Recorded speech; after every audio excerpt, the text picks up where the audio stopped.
Therapy session, March 24th.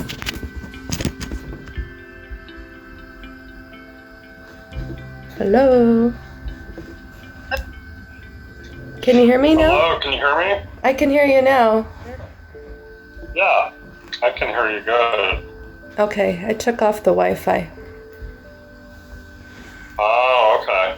Let me do your check-in thing real quick. Okay. All right, all set. So, how are you? How have things been going for the last week? Well, I do believe in the jinx. I jinxed myself. Last Thursday and Friday, I called in sick to work to go to that wedding in Idaho to see my grandma get dressed up and stuff. Right. And I wasn't sick Thursday and Friday, but now I'm sick and I've been sick all week. Oh, wow. And what do you have? Is it a cold? yeah, I went to the doctor yesterday. She said it was an upper respiratory infection. Ah. And my cough and my sniffles have been out of control, and I've bruised my lungs coughing so much. And I feel like this is worse than COVID, and COVID was so mild compared to this. You know what I mean? Yeah. Yeah, when I got COVID, it wasn't that bad. Right. But I think I got probably the lighter variant. Yeah. By the time I got it, because I didn't get it till late. Me too, yeah. I got mine really late, and it was really light. Oh. So you haven't been to work in a little while then? Yeah, I attempted to go to work Monday. I only lasted an hour. I was hacking all over my neighbors, basically. They were kind of grossed out. And then I called in Tuesday, still not feeling better. Tried to go to work yesterday, Wednesday, hacking and coughing so much that neighbor, peers from the cubicle over were so grossed out and wanting me to go home.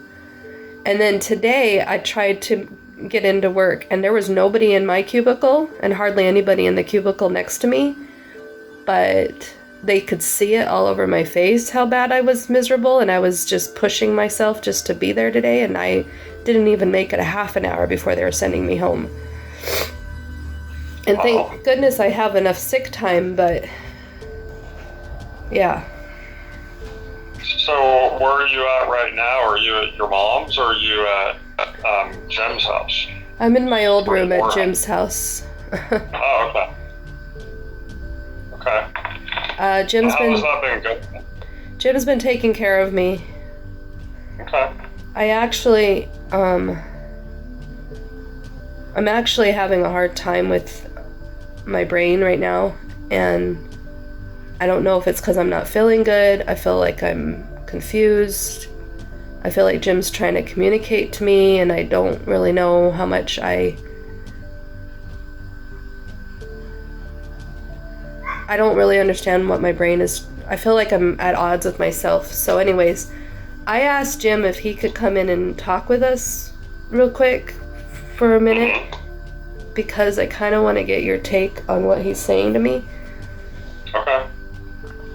And then want to also... So he was trying to talk to you, but you weren't really understanding what he was trying to say? Yeah, I feel like we're on different ends of the conversation, and I can't seem to get my point across, and he's not getting his point to me, and it's not a big deal exactly, but it's because I'm feeling so flustered with everything gym related. I'm not really sure what to do with myself right now.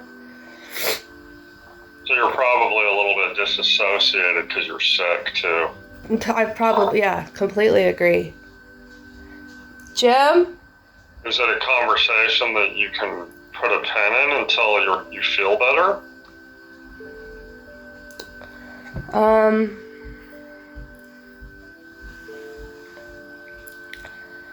I don't know. Maybe. I mean, that's a good idea. I'm just thinking, I almost want your take on it if he's trying to manipulate a situation. Okay. in my state of weakness, if that makes sense. Okay. Yeah, that makes sense. Let me see if he's close by. Okay.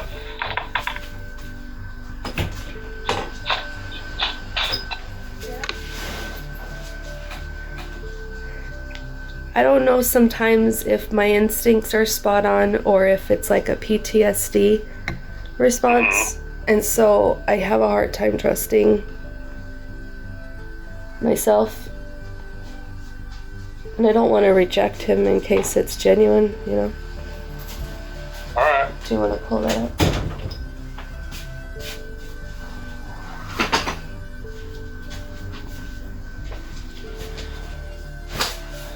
Hey, how you doing, Joe?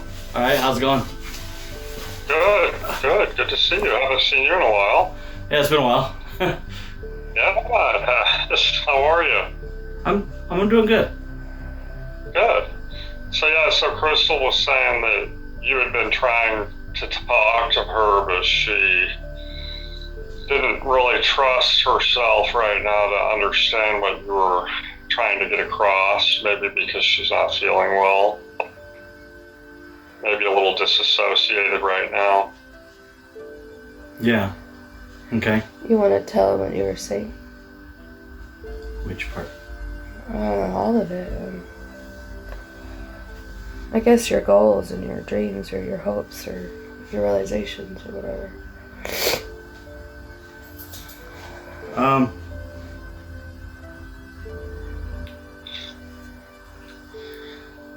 Here, switch places with me. If you want to, you just look safer here. So,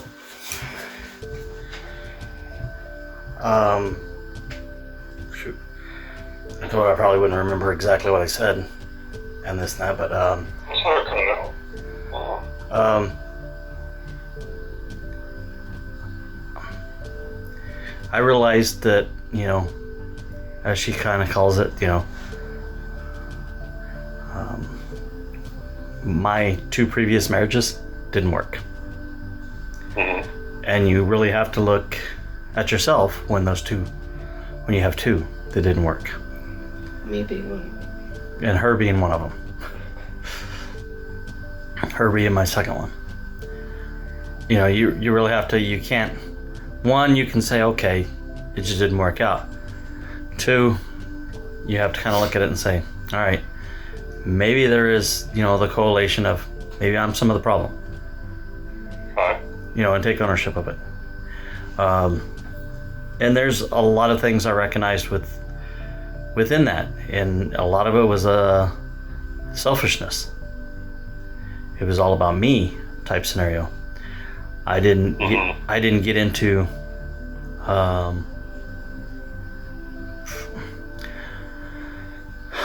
wants or her desires. Not that they have to be my wants or my desires, but I should enjoy the fact that of something that she enjoys so much that she, brings her light and stuff like that. Mm-hmm. What makes it part of her that has attracted me to her, in that light of things. Why would I want to, before, I guess my mind, just being single-minded aspect of it is, I love her for her. And then I'm taking that away from her. I'm no longer allowing her to be her, or what I, liked about it. Like, like let's explain to her, she likes musicals and stuff like that. Well, that's not my cup of tea. But, the reality of it is, the ones I've seen, I can't say that I despise them or don't like them. All right, that's something, yeah, let's, why should I take that away from her? I can watch it in her eyes and see the enjoyment that she gets from it, and that should be my enjoyment, is that side of things, not the actual show or whatever. It's right. Seeing the enjoyment and the love that she gets out of it. That should be the love that I take from her out of that. I don't have to love it. I enjoy it. Why do I enjoy it? Because you were enjoying it. You were feeding and nourishing yourself on that type thing. You know, it's like I don't expect her to love everything that I want to do and stuff like that. You know, and there's not.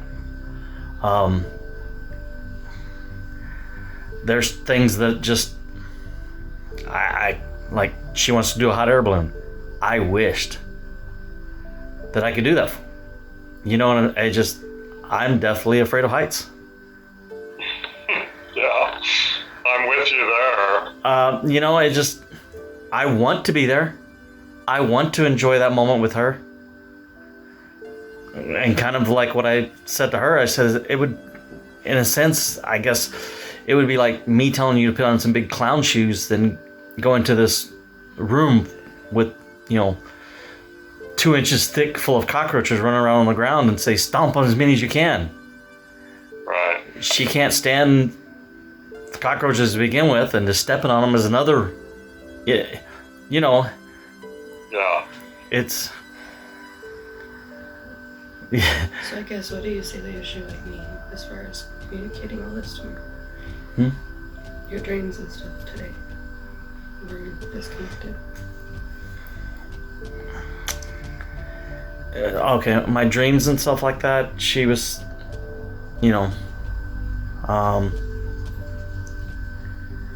saying that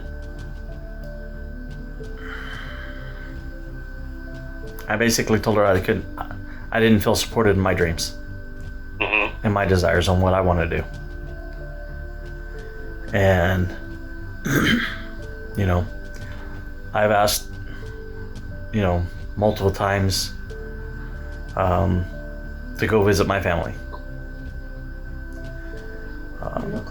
in Oklahoma. I know it's a longer trip, it costs more. We could barely afford, times where we'd go down to Tucson, much less go up to Salt Lake and stuff like that. So, I understand that mine had a lot more planning to be involved and stuff like that, but it was just, I never felt her support on wanting to do that. Wanting to do anything that I really wanted to do, or besides like superficial things that I kind of demanded of. Right. I understand that she's in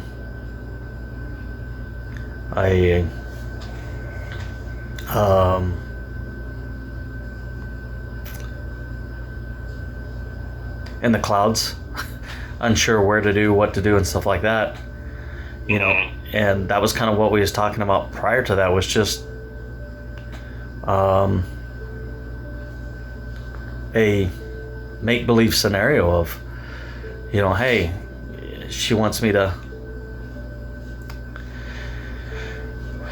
make space in the house, make it feel like, it's her house type thing. And, I was like, I had this epiphany. I don't know why I've never seen it prior to this, and just, I really never, in my mind, because she wanted to move the kitchen to a different place and this and that, and I was like, no, we can't do it. And then all of a sudden, it was either this morning or last night, and I'm like, wow, actually it probably could be done. And I just wanted to, hey, let's explore this and talk about this, and let's figure out how to make this house yours, how it's not just mine. Because if I continue doing what I'm doing with the house, then it's all mine. It just, and I wanted to have that, conversation with her, just that dreaming thing of, let's talk about making it us and this and that, and it just didn't. At the end, it was like, wasn't there. She was talking about that she doesn't feel welcomed, or she doesn't, it just,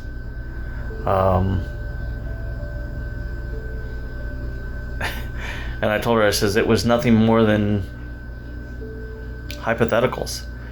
I know you're not moving back in next weekend. I know you're not moving, it's one of those things that there's talking and planning on that. And even after you dream about something like that, you've got to get, just like you got to do with your vacations, you got to plan it all and stuff like that. And so, I mean, that's kind of what I was saying with her on that, is just... Okay. So, a lot of what we've been talking about the past few weeks is, with relationship, there's two different factors, right? Like, you guys are individuals and you guys have your own dreams and desires as individuals, right? Mm-hmm. Like things that you like to do, things you dream about doing someday. You each have those separate things, right? And you guys should be able to explore some of those things. But then there's also the identity of the relationship, like you two together, where you guys have dreams as a couple, right? Things that you want to do together, dreams you have as a married couple, you have your kids, that's part of the relationship. And I think for a long time, like we call it an enmeshed relationship, where it's easy to lose your own identity in the relationship. And that happens a lot when you try to give everything of yourself for the sake of the relationship. Oh yeah, no, I get that. You can lose some of your own personal identity. My wife and I experienced a little bit of that with some things. Like we're very different when it comes to like the movies that we like.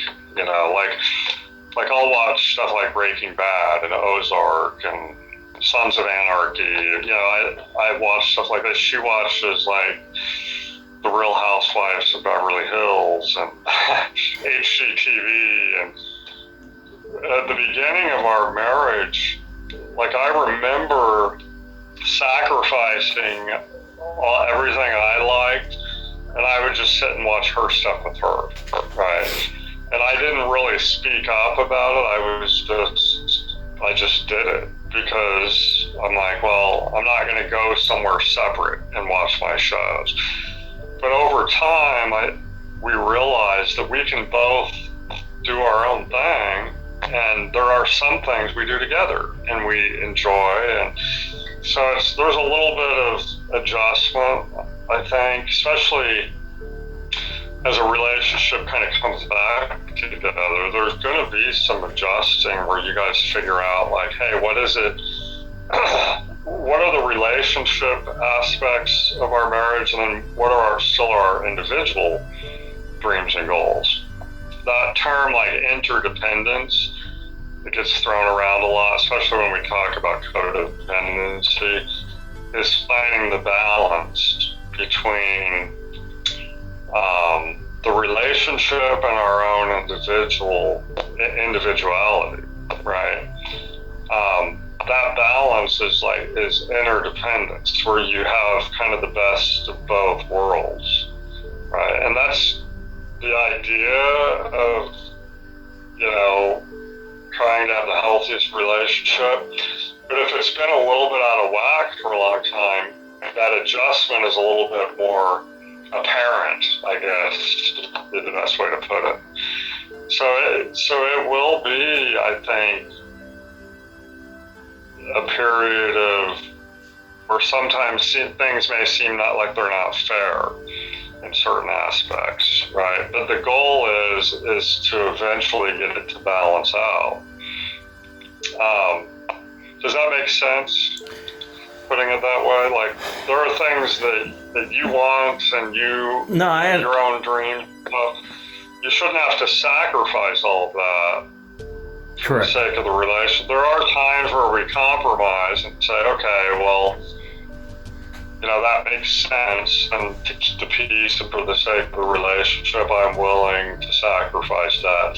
But if one side does that too much, eventually you lose your own happiness, honestly. honestly, your own joy. So the idea is to work your way to the middle to where you have some of both, right? You can still explore your own stuff, but you also have the relationship identity as well. So it takes a while to get there, but it's definitely possible to get there.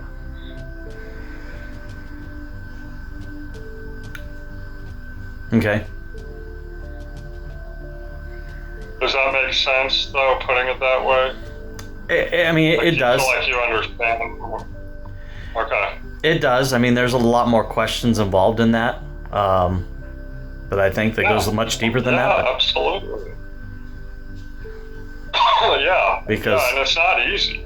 Because a lot of what I get out, like a lot of what I get out of it and stuff like that, and that's where it probably becomes a problem on my side of things. So the way I feel about something is, I understand the independency of things, but when it comes to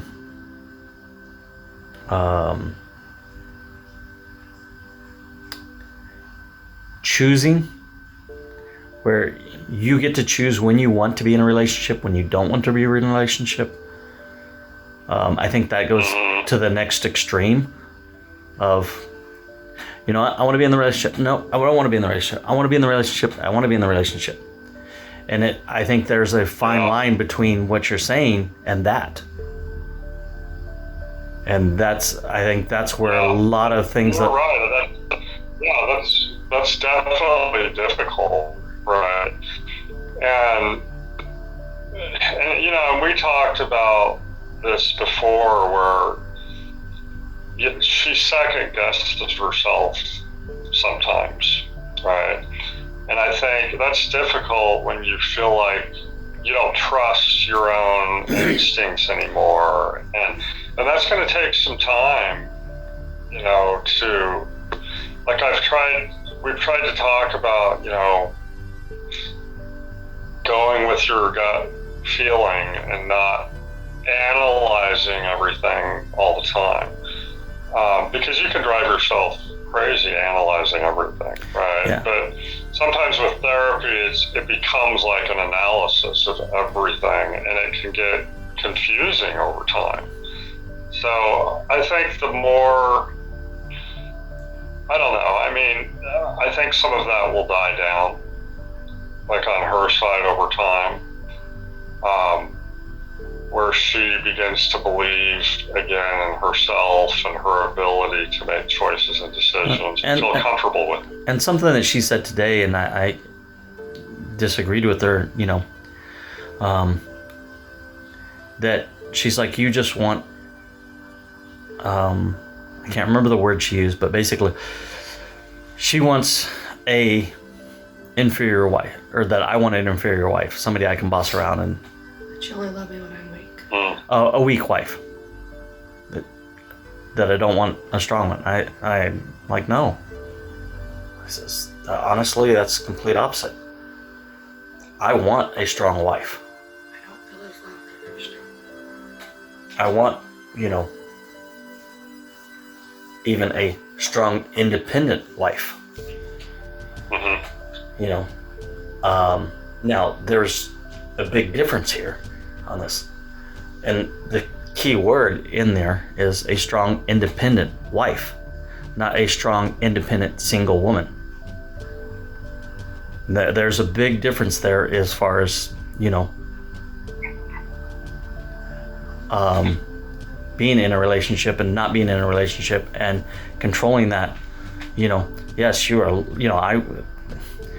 if I have to make every single decision because you can't be as strong, that really wears down on me, and it becomes trying on me. And when you're able to move and be a strong woman, in the relationship and stuff like that, that so much lifted off my shoulders and stuff that I don't have to, oh gosh, I love that, and I think it's a false thing that she's thinking I want, is a bowing down wife, and that's not what I want. It's not. It's and I have to agree that a lot of the things that I've done in the past would contradict what I'm saying. I completely agree with that, and that's a lot of what I've learned going back to that what I said at the beginning. My 2 wives that I had, 2 marriages that I had before didn't work. Why is that? Well, okay, look at yourself, Jim. What did you do? Ooh, okay. Right. So the idea, like, of where the ideal place is for Crystal, like I feel, is for her to be a strong, independent woman who chooses to be there with you. Yes, she's strong. Yes, she's independent. Yes, she can make choices and decisions, but it's her choice to be there. That's powerful. Like, that's more powerful than someone who feels like, I have to do this, right? Yes. And that's kind of where I think where she's trying to get to. But it takes a little bit, of like exploring. Like she's been gone for a year and she's chosen to be there right now, right?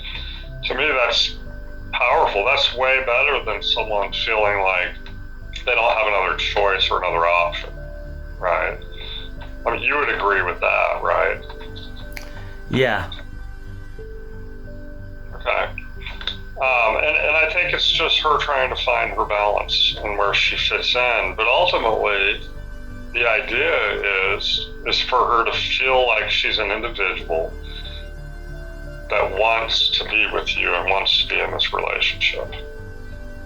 And that's it. That's where she wants to be. And that's would probably for you be the best case scenario, is to have a strong, independent woman that wants to be there. Because if that's true, then it would relieve a lot of your anxiety and fears of what's she doing, where's she going, is she going to leave? Yeah, but at the same time, with that though, it really makes it hard even now, considering over the past 16 years, that was something that was always thrown out there. I'm going to leave. I don't want to be here. All right. And then, with all the things that she says now, wanting to be independent, I want you to do this, then, or you need to do this, and I start trying to do that type of thing. I don't want that. It really throws in the,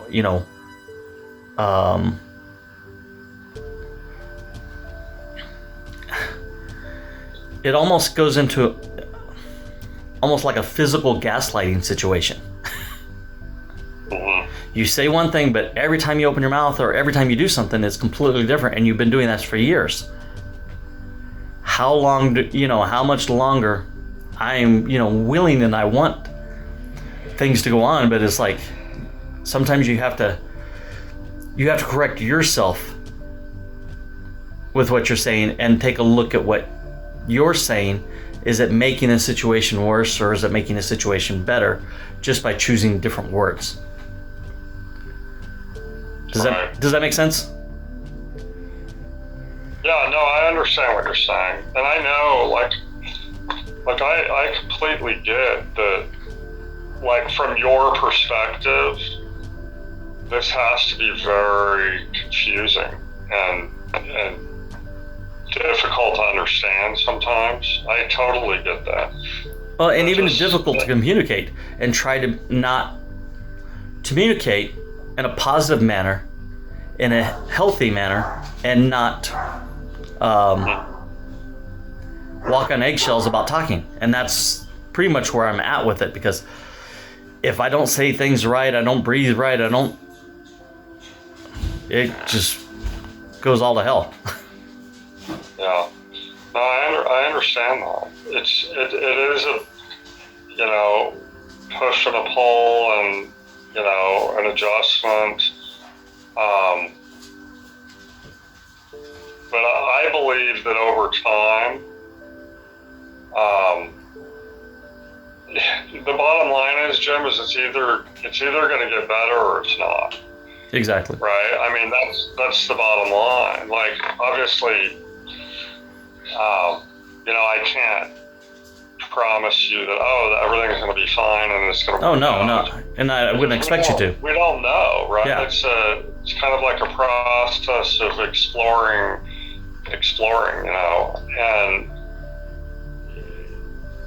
but all I can say is that I know she's trying to find herself. She's trying to find herself within the context of the relationship.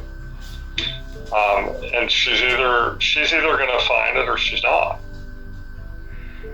And it's either going to work or it's not. There's a point where, and her and I have talked about this, where you may get to a point where you're like, I'm done. I can't do this anymore. That is one thing that could happen. And I know you guys have talked about that. Ideally, right, you guys would find a way to make this work. That's the ideal situation. But, I mean, we all know that that's not a guarantee, right? Correct. You just have to keep, if it's important enough to both of you, you keep working at it.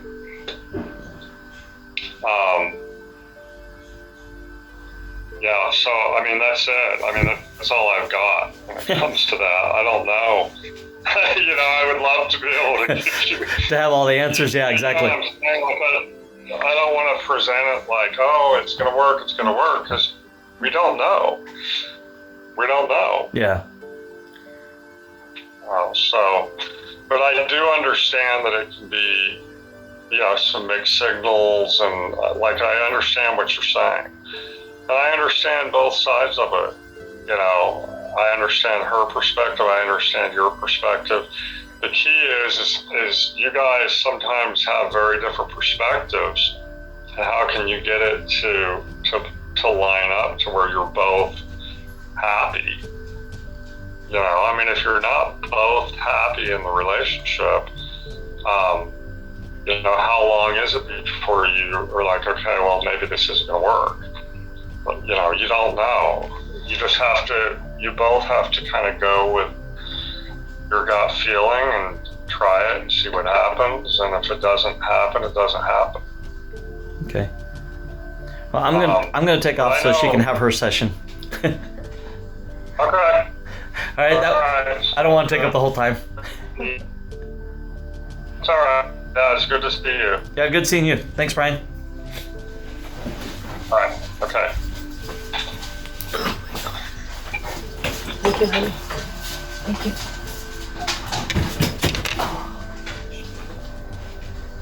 Thank you for that. Yeah. You okay? You look pretty sick. I can tell you're not feeling well. I'm so doped up on so many things that, I took Tylenol PM earlier today so I could nap. And so, yeah, my eyes are just really in a lot of pain. And yeah, I can tell that you feel very disconnected right now. I feel like I don't know. I mean, it's hard to tell. At the beginning, it seemed like he was saying the right things, like he had some epiphanies. And what he said, was good and it was right. I don't know if, in the moment he can still, hold on to what he's saying. Right. Right. And when he's triggered, that's the thing, that's what's difficult to tell is when we're triggered, our perspectives are very different than they are when everything is smooth and calm. But I get what he's saying. I know, that from his perspective, it's confusing. You're trying to find yourself and find balance, but it's true. The bottom line is there's no guarantees, right? It's either going to work or it's not. And if you don't feel like you can find yourself in the context of that relationship, then maybe you can't. Right. Right. Some things were tested this weekend, and maybe you can jot them down and ask me if they've improved at all in a few months or something. But Okay. we went to the wedding, and I walked away sooner than he expected or something like that. And when I realized he wasn't following me, I went back and I said, I'm sorry, did I not communicate very well that I wanted to go back upstairs to the party, you know? And he says, no, you didn't. And he got so angry and he got upset and he got in my face and he's pointing his finger and he basically intimidated me. He was trying to intimidate me to admit wrong or something, blame me for his triggered moment, or I don't know what the heck happened. It happened so quick. And I kind of just give him this look like, are you yelling at me right now? And instead of him continuing, he got upset and he stormed off and walked away. And then he proceeded to badger me the entire wedding by getting in my ear or trying to get in my face, trying to follow me wherever I tried to escape from him. I'm trying to be in the moment. I was keeping my composure. I didn't react. I was doing my very best to figure out how I wanted to respond. And it triggered him so badly. He started texting me and blowing up my phone and trying to get my attention off of the wedding and onto him. And it was just, I could call it an autism meltdown or something, but it really made me rethink all of this. And I remember you telling me a long time ago that there's going to be a point where you just can't forgive anymore and you're going to fall out of love and it's going to be hard to get over that sort of, like, I had a hard time brushing it under the rug and I still am not over it. And we had a conversation about it last night, finally, 5 days later, and he was completely oblivious that he did anything wrong. He would not admit that he did it. And the only reason why he kind of maybe admits it is because 3 people came up to me and asked me if I was okay. They could see the tension. And I told him that if he goes into some protective mode or something, and he doesn't remember what he does all the time, and he's not willing to look at why he does what he does, I don't feel safe in this relationship. I refuse to get back in the middle of an abusive relationship. And this was all just said last night. And now today, I'm not feeling well again today. There's no guarantee that I'll spend the night here versus at my mom's. And he seems to come up with all this great stuff to say in order to try to get me to stick around and dream with him about a future with him. But a second thing that maybe you can write down is, like, the first one, am I feeling safe in public situations? And then I told him I didn't feel supported on my dreams, and all of a sudden now he doesn't feel supported on his. So he flips it around. He deflects, and it's like, wait a second, you want to go to Oklahoma all of a sudden? When have you ever wanted to go to Oklahoma as badly as I've wanted to go to Utah? Like, and then these rabbit hole conversations, they just keep circling where I'm not getting heard. I'm not getting heard about how scary he can be and how intimidation is a form of abuse. I'm not getting heard that I am seriously trying to figure out how I'm going to support myself and go back to school. So if this is really an option, Jim, I need to know that you have my back about going back to school. And if I can't even get these words out and he starts talking about redoing the house, and I'm like, but you need me to work full time in order for you to afford that, right? Like, like, basically what I'm scared of is that I'm getting pulled into a direction because I don't feel like I have a lot of options here, you know? Yeah, no, I get it. I totally get it. As far as the first thing, you know, the autism meltdown, like you call it. Yeah. Do you feel like he really doesn't remember, or do you feel like he is choosing not to remember? I think he remembers it in a way that makes him look innocent, that makes him look valid or whatever. Because if I would have asked him how he remembered that conversation, he would have put me down as the bad guy and him as the victim, and he wouldn't have remembered his part and how it felt Do you towards feel me. like he really believes that, though? Honestly, I think he believes himself to be more innocent than he is. And I think the only reason why he's even woken up to being an asshole sometimes is because I left. Had I not left, he would still be deflecting and minimizing and turning it around to be a victim. But Brandon, his oldest, came over shortly after I left that day and told him, Dad, my friends remember you being like this when we were younger. I remember you being like this with my mom. And it almost like woke him up to realize that Crystal's not the only one talking like this. Do you know what I mean? Mm-hmm. And I don't remember him No. ever coming from a space of accountability before that time. So I think it's hard for him to recognize it.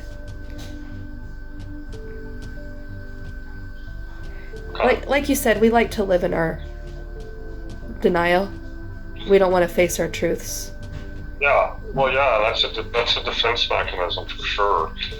The question is, it's very unlikely that will ever go away completely. His tendency to have those types of meltdowns.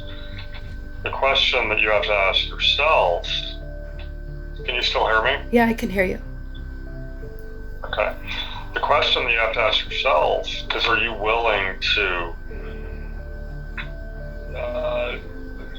be in a relationship knowing that this is a struggle he has and it may never change? Right.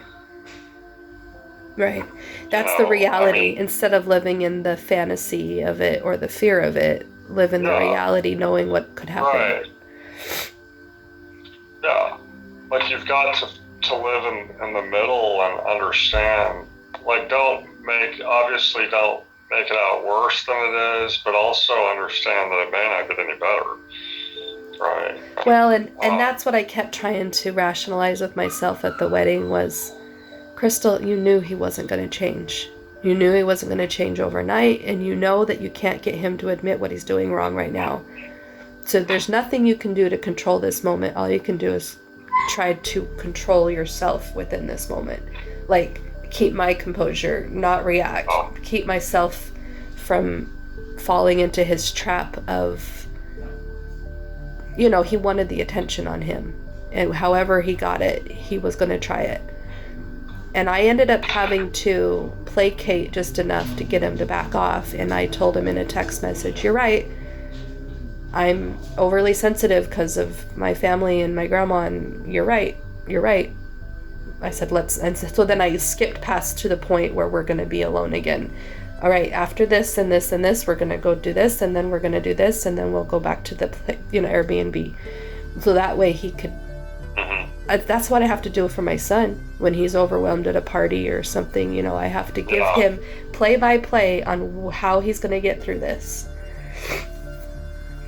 Yeah. Well, part of that disorder, the autism, it's a feeling of having no control. Right. And so if he can control you, then at least he has some control. Right. Right. And, you just have to ask yourself, like, at his age, it's very unlikely that, he may not even have the capacity to change that. I don't think he has the capacity, and I'm not sure I don't have the, what's that word? I'm not fortunate enough to have a lot of options on choosing out right now. At this late in the game, he's made so many strides to improve, and so many, humbling words and conversations he's had towards the kids, that if I don't make an effort to show him that I'm willing to consider this, then I feel like I become the bad guy. I become the impossible. I become the one that isn't willing to bend, and I'm exactly who I accuse him of being.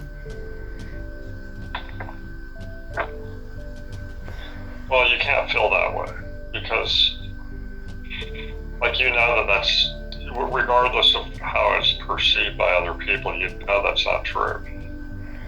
I mean, the bottom line is you can either handle or you can't, right? And if you can't handle, and that's not to say that you not being able to handle it, it says something negative about you. Right. Like, most people would not be able to handle that, right? Well, and let me mention this real quick, because I balance that marble on the plate ever so gently to prevent things from happening. And the moment I don't balance that marble just right, he goes into a fit, which of course is going to train me and condition me to go back to balancing the marble. So therefore, I'm living in fear, again, in my relationship to prevent that marble from falling. I don't want to live in my fear. So then I do my best to continue to do me and continue to do me.